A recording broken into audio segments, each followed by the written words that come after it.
یہاں میں ایک اور اہم بات کی طرف بھی اشارہ کر دوں. اسلام نے اور خصوصاً قرآن مجید نے انسان کو تحقیق کا ایک راستہ عطا کیا ہے.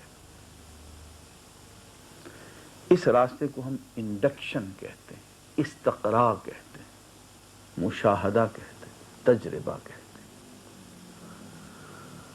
ہسٹری آف فلاسفی کا مطالعہ کیجئے. اسلام کے دور تک جس چیز کا دنیا میں بول بالا ہے اور علمی بازار میں جس چیز کا چلن ہے وہ ایرسٹوٹیلین اپروچ ہے، وہ ارسطو کی منطق ہے جس کی بنیاد ڈیڈکشن ہے، استخراج ہے.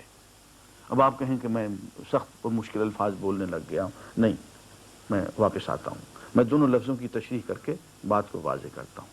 ڈیڈکشن اور استخراج کس چیز کا نام ہے؟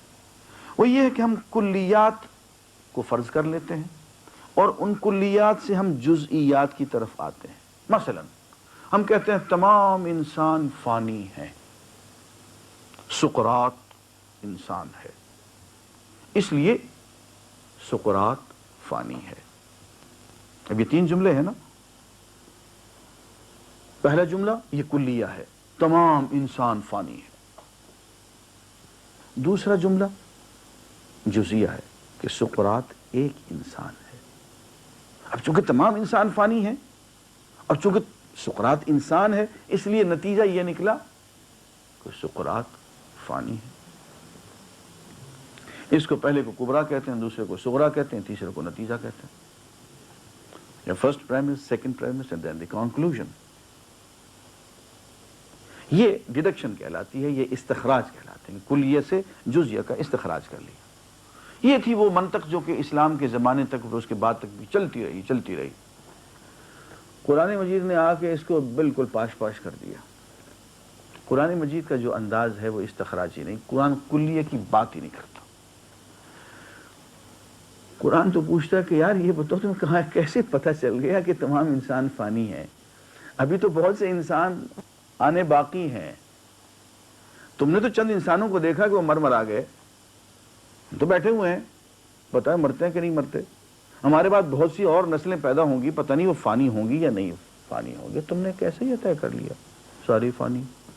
ہاں آؤ پہلے مشاہدہ کرو، دیکھو یہ انسان فانی ہے، زید فانی ہے، بکر فانی ہے، عمر فانی ہے، فلاں فلاں فلاں فلاں فلاں فلاں. ہاں اتنے سارے انسان فانی ہیں تو لگتا ہے کہ سارے انسان فانی ہیں.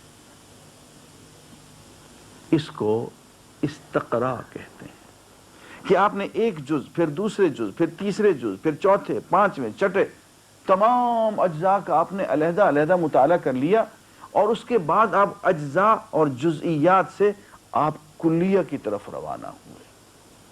انہی جزئیات کو آپ نے آگے اس کی تعمیم کر دی، اس کو جنرلائز کر دیا آپ نے.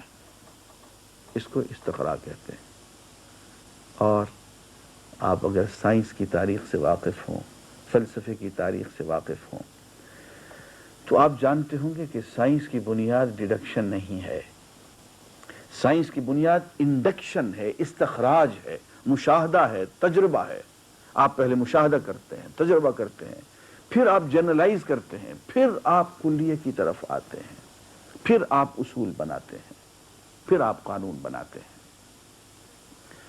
یہ دیکھیں یورپ میں جو بڑے بڑے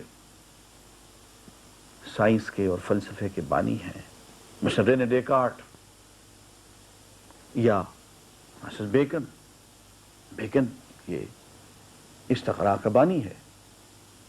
ایسی ڈیکارٹ، اور اطلاع ہے کہ یہ حضرات اس زمانے میں جو جدید سائنس کے اور فلسفے کے بانی تھے یہ عربی ادب کے اور عربی علوم کے بہت ماہر شمار ہوتے تھے. ان حضرات نے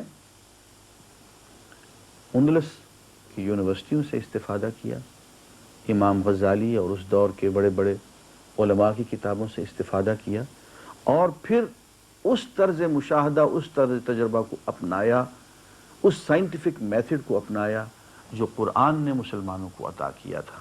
اس کی بنیاد مشاہدہ اور تجربہ ہے، وہ تجریدی فکر نہیں ہے جو کہ استخراج میں اور ڈیڈکشن میں ہوتا ہے، اس کی بنیاد پہ آگے پھر سائنس کی گاڑی روانہ ہوئی۔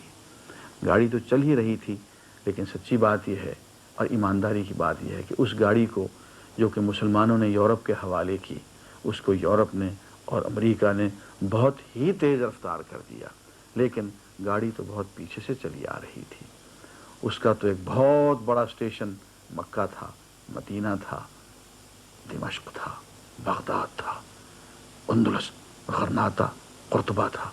وہاں سے یہ ہوتی ہوئی گاڑی جب فرانس میں داخل ہوئی، جرمنی میں داخل ہوئی، برطانیہ میں اور ملکوں میں آئی تو اور تیز رفتار ہو گئی۔ یوں ہم دیکھتے ہیں کہ اسلام سائنس کی بنیاد بن جاتا ہے۔ وآخر دعوانا الحمدللہ رب العالمین۔